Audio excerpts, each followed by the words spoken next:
영상 하단 더보기란 클릭하시면 간편하게 참여하실 수 있는 링크도 남겨놓을 거니까 이 링크 클릭하셔서 무료 정보방 입장하시기 바라겠습니다. 네, 안녕하세요. 주도현입니다. 오늘 4월 21일 일요일이고요. 오늘 리플 같이 한번 살펴보도록 하겠습니다.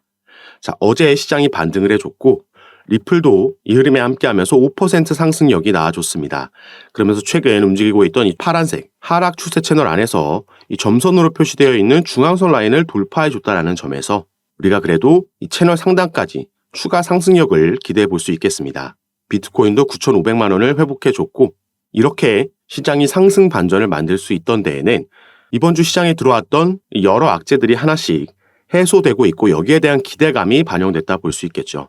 우선 첫 번째로는 금리 인하 이슈가 있었는데 이 부분은 파월 의장의 매파적인 발언 그리고 이번 주 공개된 연준에서 발행한 베이지북이 공개가 됐었는데 마찬가지로 여기서도 미국의 경제는 여전히 성장 중이기 때문에 우리가 급하게 금리 인하 시점을 잡을 필요가 없다라는 내용이 공개가 됐습니다.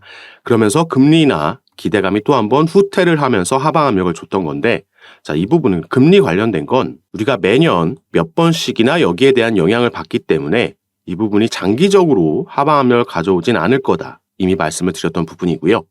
두 번째로는 가장 크게 시장에 충격을 줬던 이 지정학적 리스크가 되겠죠. 이란과 이스라엘의 이 지정학적 리스크가 발생하면서 이렇게 무너져 내렸던 건데 우선 이 부분도 미국의 CNN에서 이스라엘과 이란은 더 이상 직접 공격이 없을 것이다 속보를 전해주면서 확전에 대한 우려가 다소 수그러들었다 볼 수 있겠죠. 다만 해당 주장을 뒷받침하는 추가적인 정보는 확인되지 않은 상태인데 그럼에도 미국에서 공신력 있는 이 CNN이라는 뉴스 채널에서 이런 속보가 전해졌기 때문에 여기에 대한 반등세가 나왔다 볼 수 있겠습니다. 그리고 세 번째로는 아무래도 비트코인의 현물 ETF 관련된 소식이겠죠. 이게 미국에서 출시되고 나서 비트코인의 가격과 상호 비례작용하면서 함께 움직이는 모습을 꾸준히 보여줬는데 이 부분이 저번 주 평일 내내 5일 연속 순유출이 기록되면서 시장의 하방 압력을 가져온 요인 중에 하나였습니다. 다만 이 유출 규모가 대폭 감소했다라는 점에서 다음 주에는 순유입으로의 전환을 기대해 볼 수 있는 상황이다. 이렇게 볼 수 있는 거죠. 이 악재들이 하나씩 사라지면서 시장이 반등을 만들어냈고 리플도 긍정적인 흐름을 보여줬다 볼 수 있겠습니다. 다만 리플 같은 경우에는 당장 다음 주부터 시작되는 SEC와의 소송 스케줄이 또 있기 때문에 이 개별 이슈가 어떻게 진행되냐에 따라서 추가 상승력을 보여주면서 이 채널을 돌파하면서 반등을 만들어낼지 아니면 맞고 떨어질지 이 부분이 결정될 수 있겠다 보여지는데요. 그래서 지금부터는 이 소송 관련해서 어떤 스케줄들이 예정되어 있는지 함께 살펴보고 앞으로의 전망까지 말씀드릴 수 있도록 하겠습니다. 벌금 합의 관련해서 SEC와 리플이 이 관련 서류들이 오가는 스케줄이 진행 중입니다. 그리고 오늘 날짜로 이 SEC에서 제출한 자료가 공개가 된 건데요. 자, 이 자료가 200페이지가 넘는 어마어마한 자료이기 때문에 일단 중요한 핵심 포인트만 말씀드리자면 어제 공개됐던 그 벌금의 액수, SEC 측에서 요구한 벌금의 액수는 20억 달러였습니다.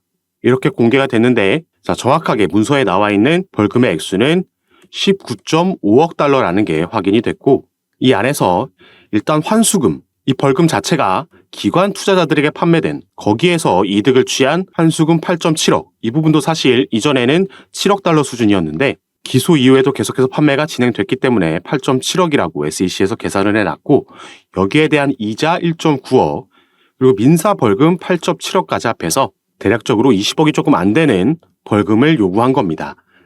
그리고 여기에 대해서 어제 날짜로 리플 진영의 법률 최고 책임자 이 스튜어트 알데로티가 뭐라고 본인의 SNS 계정에 올렸는지 간략하게 먼저 살펴볼 건데요. 자, as you will see when the SEC brief is made public tomorrow. 내일 공개되면 여러분들도 보게 되겠지만 they asked the judge for 2 billion in fines and penalties. 2 billion이라는 벌금을 법원에 요청했다. 판사에게 요청했다 나와 있고 자, 쭉 이어집니다. Our response will be filed next month. 다음 달에 우리의 답변서가 제출되겠지만 but as we all have seen time and again 우리가 계속해서 지켜봐 왔듯이 This is a regulator that trades in statements that are false, mischaracterized, and designed to mislead. 이 규제 기관은 허위 사실을 얘기하고 왜곡하며 오해할 수 있도록 발언한다 나와 있습니다. 그리고 The SEC remains bent on wanting to punish and intimidate Ripple and the industry at large. SEC는 지금 리플을 벌하고 위축시키려고 하고 있는데 이건 리플뿐만 아니라 크게 봤을 때는 이 시장 전체를 이렇게 하고 싶어 한다. 그리고 마지막에는 법원에서 이 구제 단계를 공평하게 진행할 거라고 믿는다. 이렇게 마무리를 했습니다. 자, 20억 달러 이 SEC에서 요구한 이 벌금 규모는 작년에 비해 무려 3배가 증가한 규모입니다. 자, 작년에 나온 기사죠. SEC가 당시에는 7.7억 달러를 요구했습니다. 당시에 우리나라 돈으로는 약 1조 원 벌금으로 요구를 한 거고 이번에 20억 달러로 올라간 거죠. 무려 3조를 지금 벌금으로 요구한 겁니다. 자, 그러면은 이 3조를 내면 리플과 SEC가 합의하고 소송 끝나는 거냐? 그게 아닙니다. 이건 합의금을 요구한 게 아니라 벌금을 요구한 겁니다. 그래서 다음 달에 리플의 입장을 밝히는 이 브리핑 자료를 제출할 거고 리플에서도 액수를 제시하겠죠. 여기에 대한 협의가 이루어지는 벌금인 거고요. 벌금 협의가 먼저 이루어지어야지 그 이후에 우리가 합의를 기대해 볼 수 있는 거겠죠. 다만 리플은 현재까지 알려진 바로는 이 소송을 진행하는데 2억 달러를 지출했다 알려져 있습니다. 그런데 당연히 우리가 이 법률 최고 책임자의 반응에서도 알 수 있듯이 절대 20억 달러를 내고 이 벌금 금액에 합의할 리가 만무하다 보여지는 거죠. 작년에 7.7억 달러라는 이 액수의 벌금을 요구했을 때도 터무니없는 금액이다 말씀드린 바가 있습니다. 실제로 SEC가 암호화폐 기업들과 이런 소송을 통해서 벌금 협의를 벌인 케이스들이 몇몇 있는데 이 정도의 큰 규모로 벌금을 받아냈던 적도 없고 지금 20억 달러는 정말 말도 안 되는 터무니없는 수치다 보여지는 거죠. 일단 이 부분은 무조건 이 금액을 내야 된다라는 게 아니라는 점, SEC가 일방적으로 요구한 금액이라는 점 먼저 말씀을 드리겠고요. 자, 중요한 건 아까 리플의 법률 최고 책임자가 얘기했듯이 자, 이 부분인데 SEC는 3월 22일까지 본인들의 브리핑 자료 제출을 했고 어제 3월 25일 날 양측이 만나서 어느 부분을 가리고 어느 부분을 공개할지 수정할 건 어느 게 있는지 이런 미팅을 가졌던 거고 여기서 이제 서류를 보면서 벌금 액수를 확인했던 거죠. 자, 그리고 이 서류는 내일 공개가 될 예정입니다. 그리고 여기에 대해서 리플도 이제 리플의 입장을 서류로 브리핑 자료로 제출하게 되고 그 날짜는 4월 22일이 되겠습니다. 그래서 SEC 때와 마찬가지로 이 날짜에 4월 22일 날 리플이 비공개로 먼저 법원에 이 서류를 제출하게 되고요. 다음 날 4월 23일 날 양측이 또 만나서 어제 있었던 미팅 과정을 거치고 이 서류가 공개되는 건 4월 24일이 되겠습니다. 그 후에는 또 한 번 SEC가 여기에 대한 답변 서류를 제출하게 되고 이 과정을 거치게 될 건데 일단 오늘 공개된 이 벌금 요구 액수를 봤을 때 합의 관련해서 양측의 간극은 좁아진 게 아니라 더 넓어졌다라는 걸 우리가 확인할 수 있었고요. 다만 리플은 얼마를 제시하고 법원에서는 어떤 판정을 내릴지 이 부분이 중요한 거고 법원이 이 적정 벌금 액수에 대한 판정을 내릴 때 양측이 제시한 서류들, 입장, 이 변론도 당연히 중요하겠지만 다른 부분도 이 판결에 영향을 미칠 수 있는 변수들이 존재하고 있습니다.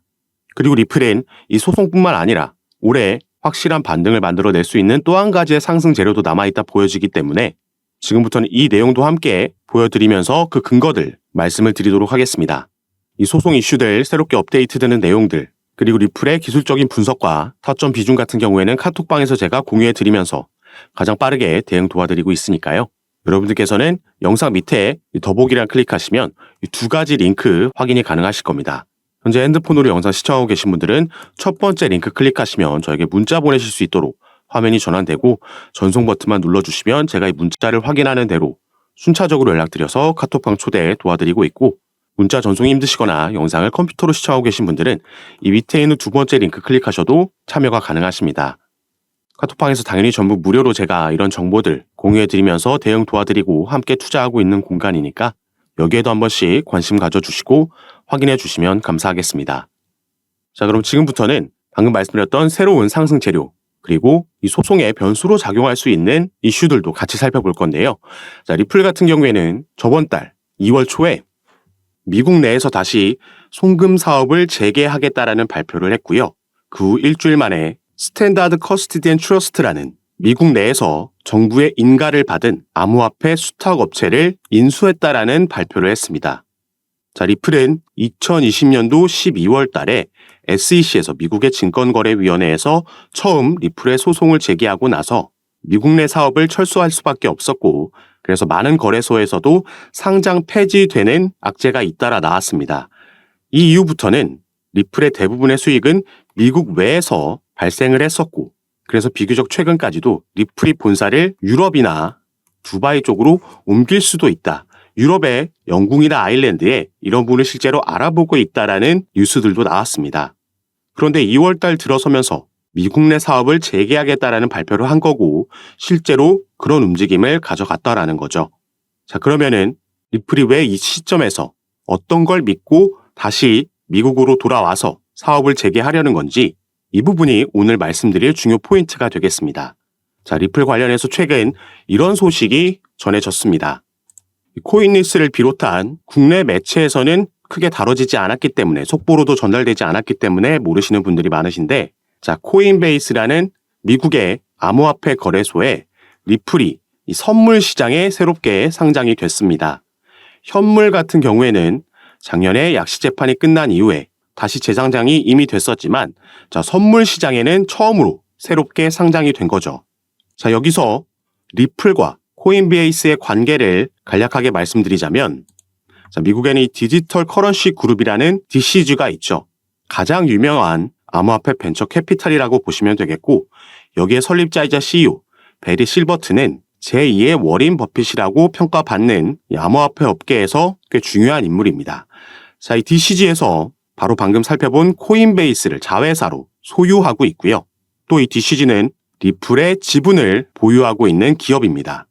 이렇게 미국 내 기업들끼리 연관이 되어 있다는 걸 먼저 말씀을 드리는 거고 이 디지털 커런시 그룹은 코인베이스와 리플뿐만 아니라 그레이스케일도 소유하고 있고 여러 다른 기업들의 지분을 보유하고 그 중심에 서 있는 기업이죠. 자, 그리고 코인베이스 외에도 최근 미국에서 새롭게 문을 연 거래소가 하나 있습니다. 바로 여기에 나와 있는 EDXM, EDX 마켓이라는 거래소인데요. 이 거래소는 피델리티를 비롯한 미국 뉴욕 월가의 대형 기업들이 함께 만든 거래소라고 보시면 되겠고 이 거래소에서는 개인들이 아닌 기관들만 거래를 할 수 있게 되어 있습니다. 비교적 최근 작년 6월 달에 6월 22일부터 거래가 시작된 거래소인데 이 대형 자산 운용사들이 함께 만든 거래소다 보니까 출시 전부터 엄청난 주목을 받았었고요. 이 EDX 마켓이 출범할 당시에 상장이 되고 거래가 가능했던 코인들은 이렇게 단 4개의 코인만 있었습니다. 자, 비트코인, 이더리움, 라이트코인, 그리고 비트코인 캐시 이렇게 4개의 코인만 거래가 가능했었는데 자, 이 중 비트코인 캐시는 작년 11월 달에 상장 폐지가 됐죠. 그래서 당시에 떠돌던 루머가 바로 EDX 마켓에서 비트코인 캐시가 상장 폐지됨에 따라서 그 비어있는 자리에 리플이 추가될 수도 있다라는 루머가 돌고 있었습니다. 다만 이 부분은 실제로 진행되지는 않았고 당시에 그렇기 때문에 시간이 지남에 따라 조금 이 루머가 수그러든 모습을 보이고 있는데 자, 그런데 코인베이스에서 이 리플을 선물 시장에 신규 상장했다라고 조금 전에 말씀을 드렸죠. 이게 얼마 전인 2월 23일 날 이런 일이 있었던 거고요. 그래서 우리가 코인베이스의 홈페이지에 가서 이 선물 시장 쪽을 살펴보면 자, 이 영구 선물 시장 쪽에는 상장되어 있는 코인들이 많지 않고요. 그래서 밑에서 이 소개되어 있는 코인들을 보면 단 4개의 코인밖에 없습니다. 자, 이 코인들은 비트코인, 이더리움, 라이트코인, 그리고 최근 추가된 바로 리플의 XRP죠. 자, 위에 3개의 코인, 방금 우리가 살펴본 코인들이죠.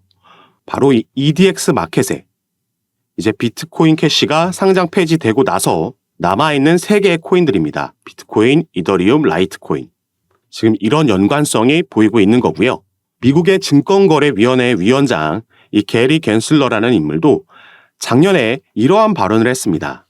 자, 비트코인, 이더리움, 라이트코인, 비트코인 캐시는 증권 여부를 장담하기 어렵다. 이렇게 발언을 한 거죠. 자, 이 4개의 코인도 아까 우리가 살펴봤던 EDX 마켓이 출범할 당시에 상장되어 있던 그 4개의 코인들입니다. 그리고 현재는 우리가 살펴봤듯이 비트코인 캐시는 상장 폐지가 된 거고 바로 이 자리에 리플의 XRP가 상장될 수 있다라는 전망을 해보고 있는 거죠. 리플이 계획을 바꾸면서 미국 내에 다시 돌아오겠다, 미국 내 사업을 재개하겠다 발표했던 그 배경에는 여러 미국의 대형 기관들, 당장 EDX 마켓에도 피델리티를 비롯한 기관 투자자들이 대거 함께하고 있고 또 DCG, 여기에 코인베이스까지 전부 미국 내 대형 기업들이죠. 리플과 하나같이 연관성이 있는 기업들이고 그래서 우리가 기사나 속보에서 많이 찾아볼 수 있는 뉴스가 리플의 시세는 하락하고 있지만 이런 저점 때마다 고래들, 기관 투자자들은 매집한다라는 기사를 많이 볼 수 있었던 겁니다. 당연히 이 기관 투자자들은 이러한 주요 내용들이 오피셜하게 뉴스로 발표되기 전에 미리 그 소식을 알 수밖에 없겠죠. 그래서 우리가 다른 코인들에서도 볼 수 있는 게 갑자기 급등하는 코인들이 있는데 왜 오르지 하고 몇 시간 뒤나 다음 날에 이 코인이 어느 거래소에 새롭게 신규 상장된다라는 속보가 그때서야 뜨는 거 많이 경험해 보셔서 아실 겁니다. 그리고 지금 SEC와 진행하고 있는 소송 같은 경우에도 리플에게 불리할 게 전혀 없는 상황입니다. 최근 이 소송 관련 이슈로는 이 SEC의 책임 변호사가 리플과 코인베이스의 소송을 담당하고 있던 암호화폐 소송부서 책임자 라단 스튜어트가 SEC를 떠났다는 소식이 전해졌고요. 그러면서 화이트 앤 케이스라는 최근 피델리티가 비트코인 ETF 서류를 제출할 때 여기에 자문을 제공한 로펌에 새롭게 이직을 하게 됐다는 소식이 전해졌습니다. 그리고 직접적으로 SEC와 리플이 벌이고 있는 소송 외에도 제가 이전 영상들에서 말씀드렸던 지금 SEC 내에서 진행되고 있는 이 조사 결과에 따라서 이 조사라는 건 2021년도에 인파워 오버사이트가 SEC를 상대로 소송을 제기했던 전직 SEC 관리들이 리플과 XRP에 대한 편견을 가지고 있다는 주장, 여기에 대한 조사가 진행되고 있는 거고요.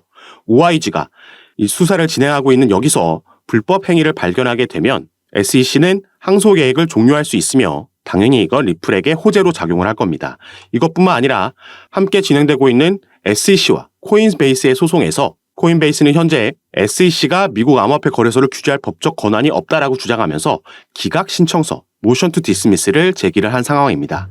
그리고 이 부분은 언제든지 법원 판결이 지금 나올 수 있는 상황인 거죠. 이 소송을 관장하고 있는 판사는 이미 양측의 구두 변론까지 다 들은 상황입니다. 이 두 가지 변수 모두 리플에게 긍정적으로 작용할 수 있는 부분이고 또 올해는 미 대선까지 있기 때문에 이 이후에는 SEC 위원장 게리 갠슬러는 상당히 높은 확률로 교체될 가능성이 있다라고 보여주고 있죠. 그리고 오늘 중점적으로 살펴본 이 EDXM 상장 이슈도 어마어마한 호재로 작용할 수 있습니다. 그래서 이 당시에 작년 6월 달에 EDX 마켓이 출범됐을 때 여기에 상장돼 있던 4개의 코인 당연히 엄청난 상승력 보여줬고요. 지금은 상장 폐지됐지만 이 4개의 코인 중 하나였던 비트코인 캐시는 단기간 안에 무려 이 당시에 200% 상승하는 모습을 보여줬습니다. 자, 리플이 만약에 여기에 상장되게 되면 당연히 비트코인 캐시보다 코인 시장에서는 시장의 주목을 많이 받고 상징적인 코인이 있기 때문에 지금은 우리가 상상도 할 수 없는 급등하는 모양새도 충분히 나올 수 있다 보여지는 부분이죠. 그래서 제가 당연히 새롭게 나오는 소송 소식들도 카톡방에서 빠르게 전달해 드릴 거고 이런 부분 제가 카톡방에서 전부 무료로 공유해 드리고 있으니까 여러분들께서도 이런 정보들 받아보시고 투자 판단에 참고하셔서 매매 진행하시면 더욱 좋을 것 같습니다. 그리고 카톡방에서는 오늘 살펴본 리플뿐만 아니라 다른 이슈가 있는 코인들 마찬가지로 상담 도와드리면서 타점과 비중을 공유해 드리고 함께 매매 진행하고 있으니까 여러분들께서도 이런 부분 받아보시면서 조금 더 전략적으로 안전하게 함께 투자하실 수 있었으면 좋겠습니다. 자, 카톡방에 참여하시는 방법은요. 영상 밑에 더보기란 클릭하시면 간편하게 참여하실 수 있게 제가 링크를 남겨놨습니다. 여러분께서 지금 영상을 핸드폰으로 시청하고 계시다면 가장 위에 있는 링크 클릭하시면 저에게 문자 보내실 수 있도록 자동으로 화면이 전환이 될 거고요. 여러분들께서는 전송 버튼만 눌러주시면 제가 이 문자를 확인하는 대로 순차적으로 연락드려서 카톡방 초대를 도와드릴 거고 또 문자 전송이 힘드시거나 컴퓨터로 영상을 시청하고 계시다면 그 밑에 있는 링크로도 참여가 가능하십니다. 여러분께서 편하신 방식으로 연락 주셔서 제가 드리는 정보들 타점과 비중 받아보시면서 투자 판단에 참고하시고 매매 진행하시면 더욱 좋을 것 같습니다. 자, 그럼 오늘 내용이 여러분들께 도움이 되셨으면 하는 바람으로 영상 마무리하도록 할 거고요. 저는 다시 카톡방에서 여러분들 대응 도와드리고 상담 도와드리면서 찾아뵙도록 하겠습니다. 감사합니다.